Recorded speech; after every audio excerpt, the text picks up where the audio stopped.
बिस्मिल्लाहिर्रहमानिर्रहीम। अस्सलाम वालेकुम। इस लेक्चर में हम सर्कुलेशन का चैप्टर नंबर 20 देखेंगे, गाइडिंग का। बच्चों को इसको डिस्कस करने में बहुत ज़्यादा जो है वो परेशानी आती है, तो इसमें हम जो है वो समरी टाइप से जो है हर एक टॉपिक की समरी करेंगे ताकि आपको आसानी रहे। ठीक है। सबसे पहले हम देखते हैं कार्डिक आउटपुट क्या होता है। पहले पैराग्राफ में कार्डिक आउटपुट और वीनस रिटर्न की डेफिनेशन लिखी हुई है। कार्डिक आउटपुट आपको पता होना चाहिए कि जो भी ब्लड जो हार्ट पंप कर रहा है अयोटा के अंदर 1 मिनट के अंदर, इसको आप कार्डिक आउटपुट कहते हैं। ठीक है। और वीनस रिटर्न का आपको पता होना चाहिए कि वीनस रिटर्न क्या होता है। वीनस रिटर्न जो है क्वांटिटी ऑफ ब्लड जो वेंस के ज़रिए जो है वो राइट एट्रियम के अंदर एंटर हो रहा होता है, उसको आप जो है क्या कहते हैं, वीनस रिटर्न कहते हैं। ठीक है। उसके बाद हम आ जाते हैं नॉर्मल वैल्यूज़ पे। सबसे पहले जो कार्डिक आउटपुट है, आपको इस पैराग्राफ में लिखा हुआ है कार्डिक आउटपुट किन किन चीज़ों पर डिपेंड करता है। या तो आपकी एक्सरसाइज पर डिपेंड करता है, कितनी बॉडी की मेटाबॉलिज्म पे डिपेंड करता है। ठीक है। उसके अलावा जो है इस एज पे भी डिपेंड करता है कि एज के ऊपर एज फैक्टर भी आ जाता है। उसके अलावा जो है वो साइज़ ऑफ द बॉडी पे भी डिपेंड करता है। ठीक है। उसके अलावा हेल्दी ह्यूमन के लिए कार्डिक आउटपुट जो है वो 5.6 लीटर है रेस्टिंग ह्यूमन के लिए। ठीक है। और वुमेन के लिए जो है 4.9 लीटर पर मिनट है। ठीक है। उसके अलावा अब आप आ जाते हैं जी कार्डिक इंडेक्स पे। कार्डिक इंडेक्स क्या होता है? कार्डिक इंडेक्स जो है ये शो कर रहा है कि कार्डिक आउटपुट जो है वो इंक्रीज़ करता है सरफेस एरिया के साथ। जितना ज़्यादा सरफेस एरिया होगा उतनी ज़्यादा कार्डिक आउटपुट होगी। ठीक है। अब वो कहते हैं इसके अंदर जो है कार्डिक आउटपुट को जो है वो आप कार्डिक इंडेक्स के अंदर जो है वो रिप्रेजेंट करते हैं। कार्डिक इंडेक्स क्या हुआ? कार्डिक आउटपुट पर square metre of the body surface area. ठीक है। कि कार्डिक आउटपुट जो है वो एक स्क्वायर मीटर के अंदर जो बॉडी का सरफेस है उसका जो कार्डिक आउटपुट है उसको कार्डिक इंडेक्स कहते हैं। ठीक है। नॉर्मली 70 kg जो वेट होता है उसका सरफेस एरिया 1.7 है। ठीक है। तो जब आप इससे जो है वो फाइंड करते हैं कार्डिक इंडेक्स, तो ये आता है 3 लीटर पर मिनट। ये किस तरह आएगा कि कार्डिक इंडेक्स जो है is equal to cardiac output divided by surface area. ठीक है। ये यहाँ शो किया हुआ cardiac output cardiac index is equal to cardiac output divided by surface area. तो सरफेस एरिया की कार्डिक इंडेक्स इन्वर्सली प्रोपोर्शनल है और डायरेक्टली प्रोपोर्शनल है कार्डिक आउटपुट के। तो ये चीज़ आपको याद होनी चाहिए। उसके अलावा आप देखते हैं हम कि कार्डिक आउटपुट का जो है वो एज पे क्या इफेक्ट है कि एज फैक्टर का क्या आता है। तो आपको पता होना चाहिए कि ग्रेटर जितनी ज़्यादा जो है, अच्छा इस पैराग्राफ में आपको दिखाया गया कि cardiac index is inversely proportional to age. शुरू में तो कार्डिक इंडेक्स जो है वो बढ़ता है। ठीक है। कार्डिक आउटपुट जो है वो बढ़ रहा है, जैसे 4 लीटर पर मीटर स्क्वायर जो है ये आपका 10 ईयर्स तक जो है कार्डिक इंडेक्स बढ़ेगा। ठीक है। उसके बाद जो है वो कार्डिक इंडेक्स जो है वो डिक्रीज करना शुरू कर देता है अप टू दी 80 ईयर्स तक। ठीक है। तो ये 2.4 लीटर पर मिनट तक रीच कर जाता है। ठीक है। नॉर्मल आपके पास जो है वो 5 तक होता है, 4-5 तक होता है। ठीक है। और ग्रेटर जैसी एज बढ़ती जाती है, एज 10 तक जो है ये बहुत ज़्यादा हो जाता है। उसके बाद जो है कार्डिक इंडेक्स जो है वो फॉल करना शुरू कर देता है। तो ये चीज़ आपने याद रखनी है। ठीक है। उसके बाद ये एज के साथ आ जाता है कि एज के साथ जो है वो कैसे क्योंकि मसल्स जो है वो मसल का मैस गिरना शुरू हो जाता है, इसलिए कार्डिक आउटपुट कार्डिक इंडेक्स जो है वो गिर जाता है। क्योंकि नॉर्मल हमने कहा कार्डिक इंडेक्स आपके पास ये जो नीचे हमने रिप्रेजेंट किया हुआ कार्डिक इंडेक्स जो है वो 3 लीटर पर मीटर स्क्वायर है। तो 10 ईयर्स की एज में जो है वो कितना हो जाएगा? 4 लीटर पर मीटर स्क्वायर है। ठीक है। और उसके बाद जो 80 ईयर्स तक जब तक आप आगे जाएंगे तो डिक्लाइन करता जाएगा और ये 2.4 लीटर तक रह जाएगा। ठीक है। उसके बाद आपके पास नीचे वाले पैराग्राफ में दिया हुआ है कि कार्डिक आउटपुट किस चीज़ पर डिपेंड करता है। कार्डिक आउटपुट डायरेक्टली जो है वीनस रिटर्न पे डिपेंड करता है। कार्डिक आउटपुट हार्ट पे डिपेंड नहीं करता, हार्ट के ऊपर जो है वो ऐसे डिपेंड नहीं करता, वो वीनस रिटर्न के ऊपर डिपेंड करता है कि कितना जो ब्लड है वो आपके वेन से जो राइट एट्रियम के अंदर एंटर हो रहा है। अब आपको फ्रैंक स्टार्लिंग मैकेनिज्म के बारे में पता होना चाहिए कि जितना ब्लड हार्ट के अंदर आएगा उतना ही हार्ट जो है वो ब्लड जो है वो पंप करेगा। ठीक है। ये बात आपने याद रखनी है। उसके अलावा इधर आपके पास दिया हुआ है कि जितना ज़्यादा स्ट्रेच आपका बढ़ाएंगे, आप स्ट्रेच बढ़ाएंगे तो उतनी ज़्यादा जो है वो ब्लड की पंपिंग होगी और जो कार्डिक आउटपुट है वो इंक्रीज़ करेगा। अब स्ट्रेच का ये रोल है कि स्ट्रेच जैसे ही आप साइनस नोड को जो है वो स्ट्रेच करते हैं तो इससे जो है वो आपकी ब्रेन पे मैसेज जाता है। मैसेज जाने के बाद जो है वो आपकी सिंपैथेटिक नर्वस सिस्टम को एक्टिवेट करता है, जो आगे आपके कार्डिक आउटपुट को जो है वो इंक्रीज़ करता है और हार्ट रेट को इंक्रीज़ करता है। ठीक है। ये चीज़ आपने याद रखनी है। अब कुछ ऐसी कंडीशंस आ जाती है जिसमें वीनस रिटर्न जो है वो बहुत ज़्यादा आना शुरू होता है। वीनस रिटर्न इतना ज़्यादा आना शुरू होता है कि हार्ट की बस हो जाती है। हार्ट कहता है मेरी बस हो गई है, अब मैं इतना ज़्यादा पंप नहीं कर सकता। तो फिर हार्ट जो है वो फिर हार्ट एक फैक्टर बन जाता है जो कार्डिक आउटपुट को कंट्रोल कर रहा होता है। ठीक है। ये चीज़ आपने याद रखनी है। ओके अब ये देखिए, ये ग्राफ आपको शो किया हुआ है कि कार्डिक इंडेक्स शुरू में इंक्रीज कर रहा है up to the years of 10, मतलब एज 10 तक जो है वो इंक्रीज करेगा, उसके बाद जो है वो डिक्लाइन करना शुरू कर देगा। ठीक है, ये हमने सारा डिस्कस कर लिया ब्रेन ब्रिज रिफ्लेक्स के। कार्डिक आपके जो ब्रेन है उसको सिंपैथेटिक नर्व्स वगैरह जो है मैसेज भेजता है, ये इंपॉर्टेंट है, ये आपने याद रखना है, ब्रेन ब्रिज रिफ्लेक्स। ठीक है उसके बाद हम आते हैं नीचे, इसमें है कि कार्डिक आउटपुट जो है वो हमने कहा कि कार्डिक आउटपुट डायरेक्टली प्रोपोर्शनल होता है वीनस रिटर्न के। ठीक है, कि वीनस रिटर्न जितना ज़्यादा होगा कार्डिक आउटपुट उतना ज़्यादा होगा। ठीक है, और वीनस रिटर्न इनडायरेक्टली किस पे डिपेंड कर रहा है, वो डिपेंड कर रहा है लोकल टिश्यू के ब्लड पे, कि जो लोकल टिश्यूज़ के अंदर से जो ब्लड आ रहा है उस पर डिपेंड करता है। ठीक है, तो लोकल टिश्यूज़ का ब्लड जितना ज़्यादा होगा उतनी ज़्यादा वीनस रिटर्न होगा, उतना ज़्यादा कार्डिक आउटपुट होगी। तो ये चीज़ आपने याद रखनी है। अब हम देखते हैं कि रेजिस्टेंस का क्या रोल है।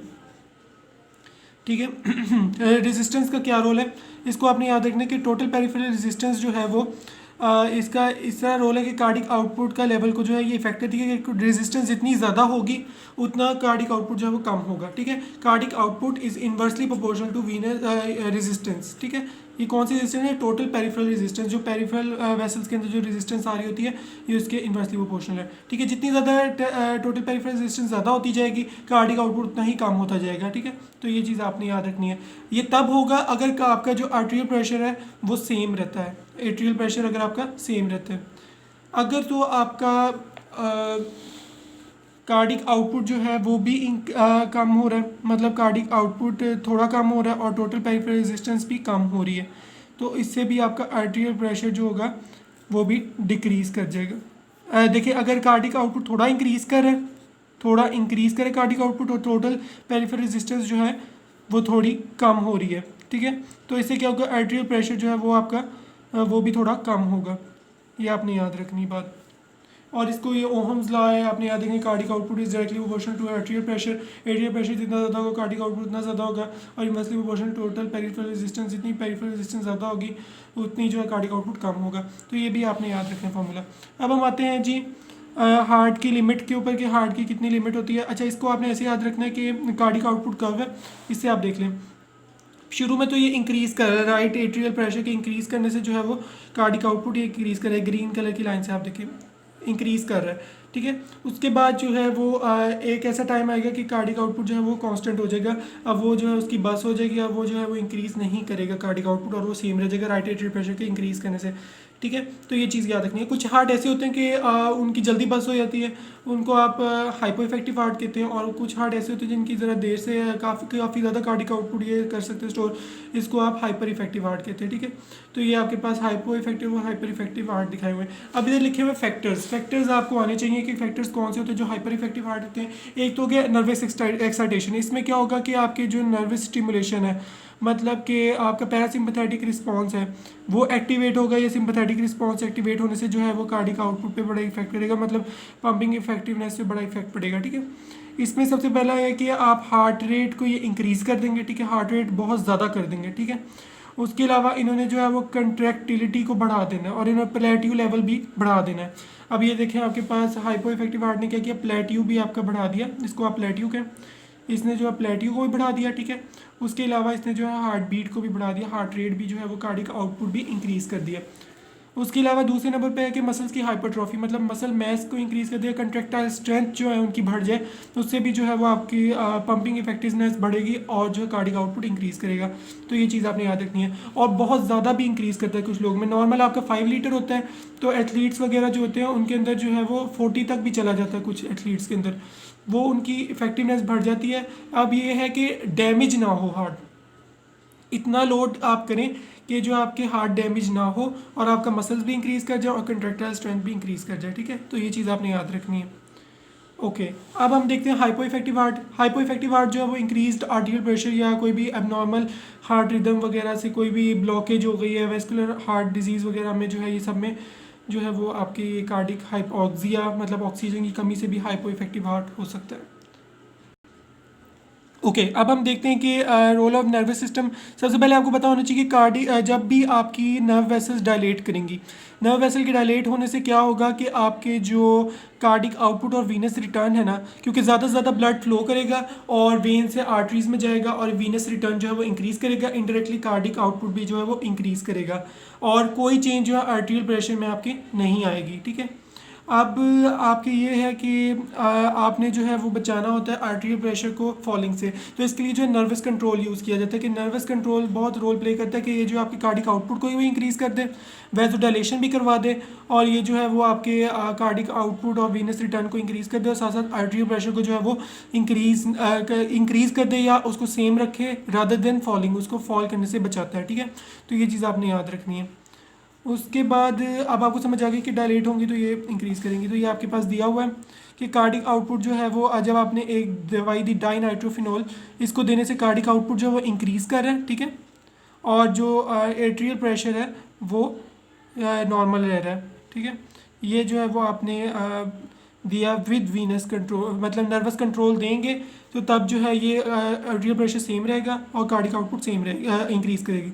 जब आपने वीनस कंट्रोल नहीं था तो कार्डिक आउटपुट थोड़ा सा इंक्रीज़ किया और एट्रियल प्रेशर जो है वो फॉल करेगा, तो हमने इसको फॉल करने से बचाना है। तो ये चीज़ आपने याद रखनी है। ठीक है, उसके अलावा एक्सरसाइज के अंदर क्या होता है कि नर्वस सिस्टम का क्या रोल है। नर्वस सिस्टम का ये रोल है कि ये जो है जब भी एक्सरसाइज का होता है कोई वक्त, तो आपने जो है क्या होता है कि आपकी कार्डिक वेसल्स जो लोकल टिश्यू ब्लड वेसल्स है ना वो डायलेट हो जाती हैं, जिसकी वजह से वीनस रिटर्न भी इंक्रीज़ करता है, कार्डिक आउटपुट भी इंक्रीज़ करता है। ठीक है, और नर्वस सिस्टम का ये रोल है कि आर्टेरियल प्रेशर को ये ज़्यादा कर देगा, ये सेम रखेगा रादर देन फॉलिंग के, उसको फॉल करने से बचाता है। ठीक है, एक्सरसाइज के दरमियान भी इसका यही सारा काम है, और इसने कार्डिक आउटपुट को जो है एक्स्ट्रा 30 से 100 तक इंक्रीज़ कर देना है। ये चीज़ आपने याद रखनी है। उसके बाद पैथोलॉजिकल लो कार्डिक आउटपुट या हाई कार्डिक आउटपुट की वजह क्या होती हैं, ये हम देखते हैं। ये देखें आपके पास दी हुई है हाई कार्डिक आउटपुट जो है वो पेरिफेरल रेजिस्टेंस रिड्यूस होने की वजह से कार्डिक आउटपुट। अभी कुछ डिजीजेज हैं जिनकी वजह से होती है, एक होती है बेरी में क्या होता है कि वेजोडाइलेशन हो जाती है, वेजोडाइलेशन होने की वजह से एक थायमीन एंजाइम है उसकी कमी होती है B1। ठीक है, तो इससे क्या होगा, टोटल पेरिफेरल रेजिस्टेंस कम होगी और कार्डिक आउटपुट जो है वो इंक्रीज़ करेगा। दूसरी है एट्रियो वीनस फिस्टूला, मतलब कि एट्रियो वीनस शंट के आर्टरीज जो है वो वेन्स के अंदर आ रही हैं और शंट हो रहा है, मतलब मिक्सिंग ऑफ ब्लड हो रही है इन दोनों के दरमियान। ठीक है, तो इसमें भी क्या होगा, टोटल पेरिफेरल रेजिस्टेंस जो है वो कम होगी और कार्डिक आउटपुट जो है वो इंक्रीज़ करेगा। उसके बाद आपके पास है हाइपोथायराइडिज्म में आपने याद रखना है कि क्या होगा, हाइपरथायराइडिज्म, इसमें क्या होगा कि आपकी वेजोडाइलेशन होगी। क्यों? क्योंकि ये बॉडी के मेटाबॉलिज्म को इंक्रीज़ कर देगा और रिलीज़ करवाएगा प्रोडक्ट्स जो वेजोडाइलेशन करवाएंगी, जिससे टोटल पेरिफेरल रेजिस्टेंस कम हो जाएगी और कार्डिक आउटपुट जो है वो इंक्रीज़ कर देगा। उसके अलावा एनीमिया में क्या होता है कि टोटल पेरिफेरल रेजिस्टेंस कम होती है और विस्कोसिटी भी इंक्रीज़ कर रिड्यूस होती है। ठीक है, जिसकी वजह से जो है वो concentration of red blood cells जो है वो डिक्रीज़ होती है। ठीक है, तो इससे क्या होगा, वेजोडाइलेशन प्रोड्यूस होगी और कार्डिक आउटपुट इंक्रीज़ होगा।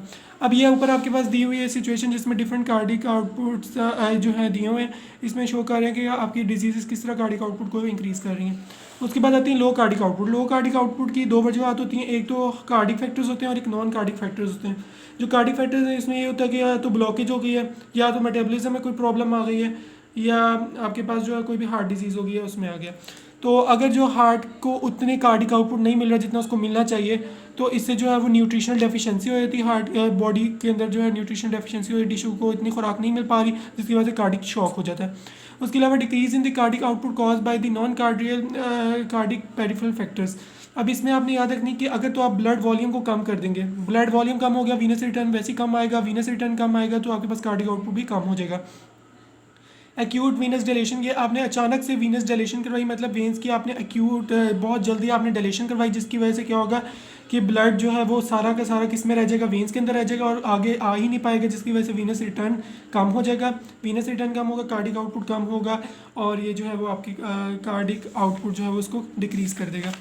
उसके बाद अब आपके पास आते हैं जी ऑब्स्ट्रक्शन ऑफ लार्ज वेंस, मतलब लार्ज वेंस की जो है वो ऑब्स्ट्रक्शन हो जाए, कोई भी है कि ब्लड जो है वो वेंस में से फ़्लो नहीं कर पा रहा, ठीक है, जिसकी वजह से जो है वो वेंस के अंदर ब्लॉकेज हो गई है तो आगे ब्लड पास नहीं कर पा रहा, तो इससे भी जो है हार्ट में ब्लड नहीं जाएगा और कार्डिक आउटपुट डिक्रीज़ होगी। उसके अलावा अगर आपने टिश्यू मैच जैसे एजिंग आ रही है तो एजिंग में जो है वो टिश्यू मैच जो है वो डिक्रीज़ कर जाता है, टिश्यू मैच डिक्रीज़ करेगा तो इससे भी आपके जो कार्डिक आउटपुट है उसके ऊपर इफेक्ट पड़ेगा और कार्डिक एक्टिविटी कम हो जाएगी। मेटाबॉलिक रेट कम हो जाए, जैसे हाइपोथायराइडिज्म है उसमें मेटाबॉलिक रेट कम हो जाता है, जिससे वीनस रिटर्न कम होगा, कार्डिक आउटपुट कम होगा। ठीक है, ये सारे आपने याद रखने हैं। सर्कुलेटरी शॉक वही है जो हमने पीछे पढ़ लिया, ठीक है, हार्ट शॉक, कार्डिक शॉक हमने देख लिया, ठीक है। उसके अलावा आपके पास इसमें से आपने कुछ नहीं याद करना है, ठीक है। इसमें आप जो नीचे वाले हैं इसमें आपने याद रखना कि एक्सटर्नल प्रेशर का क्या इफेक्ट होता है हार्ट के कार्डिक आउटपुट पे। जब आप बाहर से प्रेशर अप्लाई करेंगे, ठीक है, उससे क्या होगा कि आपके हार्ट के चैम्बर्स पे जो है वो इफ़ेक्ट पड़ेगा, प्रेशर बढ़ेगा। जितना बाहर से आप प्रेशर अप्लाई करेंगे राइट एट्रियम को उससे डबल अप्लाई करना पड़ेगा ताकि जो है वो बाहर के प्रेशर से कंपनसेट कर सके, ठीक है। और इंट्राप्लूरल प्रेशर जो है उसको इंक्रीज़ करना पड़ेगा। तो ये चीज़ आपको याद होनी चाहिए। इसमें कुछ होती हैं कि एक changes in the intrapleural pressure, cyclic changes आ रही हैं उससे उससे भी जो है वो आपकी कार्डिक आउटपुट कर्व जो है वो इंक्रीज़ करेगी, ठीक है, शिफ्ट कर जाएगी, ठीक है। उसके अलावा आपका जो नेगेटिव प्रेशर है, नेगेटिव प्रेशर में अगर आप ब्रीथ करेंगे तो उससे क्या होगा कि कार्डिक आउटपुट कर्व जो है वो लेफ़्ट की तरफ शिफ्ट हो जाएगी। अगर आप पॉजिटिव ब्रीथिंग करेंगे तो उससे क्या होगा, कार्डिक आउटपुट कर्व जो है वो राइट की तरफ शिफ्ट हो जाएगी और कार्डिक आउटपुट इंक्रीज़ करेगा। उसके अलावा opening of chest, thoracic cage को ओपन करेंगे उससे प्रेशर भी जो है आपके हार्ट के इंट्राप्लूरल प्रेशर इंक्रीज़ करेगा और कार्डिक आउटपुट जो है उसको भी इंक्रीज़ करेगा। कार्डिक टेम्पोरेट, आपने इसको याद रखना है कि जब भी लार्ज क्वांटिटी ऑफ फ्लूइड जो है वो पेरिकार्डियल कैविटी के अंदर जो है वो अकोमुलेट हुआ होता है, इससे क्या होता है कि एक्सटर्नल जो कार्डिक प्रेशर होता है ना, हार्ट पे जो प्रेशर लग रहा होता है वो इंक्रीज़ कर जाता है और इससे भी जो है वो आपके कार्डिक आउटपुट की कर्व जो है वो राइट की तरफ शिफ्ट हो जाती है, ठीक है।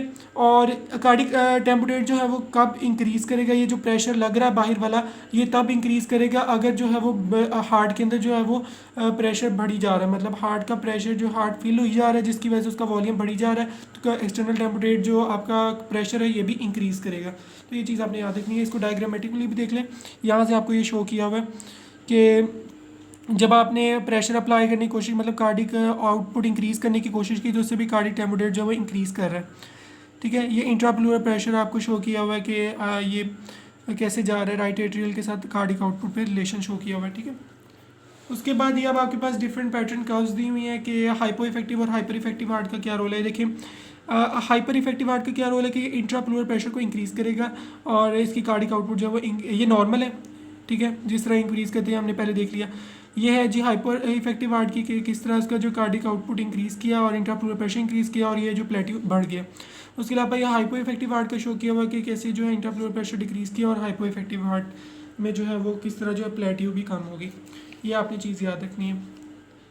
ओके, अब हम जो है वो अपना वीनस रिटर्न वाला जो टॉपिक है वो हम अपने नेक्स्ट लेक्चर में डिस्कस करेंगे। अगर आपकी कोई भी क्वेरी तो आप हमसे कमेंट सेक्शन में पूछ सकते हैं। Thank you.